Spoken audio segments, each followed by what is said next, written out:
అమ్మా 101 రోజు అంగ ప్రదక్షిణాలు పూర్తి చేశాను. మరి ఈ ఏడాదైనా నీ గాలి మండపం పని పూర్తి చేయించు.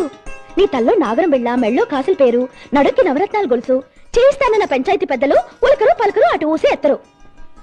ఈ కార్తీక మాసంలోనైనా అవన్నీ నీకు సిద్ధమైతే 101 రోజు ఉపవాసాలుంటానే. భవానీ, అందరూ వాళ్ళు కోరినవి తీర్చమని అమ్మోరుకు మొక్కుతారు. నువ్వేమిటి ఎప్పుడు అమ్మోరు కోసం మొక్కుతావు? గుడి తలుపులు తెరిచేది నువ్వు, తుడిచేది నువ్వు, ముగ్గు పెట్టేది నువ్వు, ఆవిడ్ని నిద్రలేపేది నువ్వు ఆవిడికి చేసేది కన్నతల్లికి కూడా ఏ బిడ్డ చేయదమ్మా. అది కాదు బాబాయ్, ఆవిడ అందరి కష్టాలు తీరుస్తుంది. ఆవిడ గురించి ఎవరు పట్టించుకోరు. ఈ ఊరి కోసం అమ్మోరైంది, నాలాంటి అనాథలకి అమ్మైంది. తనకని చందాలు వసూలు చేసి పెంకుటీలు కట్టించుకున్న రంగనాయకులు కూడా తన బిడ్డ అనుకుంటుంది. ఏం అందు. అదే నేనేమనంటే మాత్రం నా కళ్ళలో కనపడి బాధపడిపోద్ది. ఊరికే ఏంటో మరి ఆవిడ. మిమ్మల్ని ఇద్దరిని చూస్తూ ఉంటే దేవతా భక్తురాలలా ఉండరమ్మా, తల్లి బిడ్డల్లా ఉంటారు. అది కాదండి, నాకు మాత్రం ఎవరున్నారు? అలిగినా అడిగినా ఆవిడే కదా మా అమ్మ.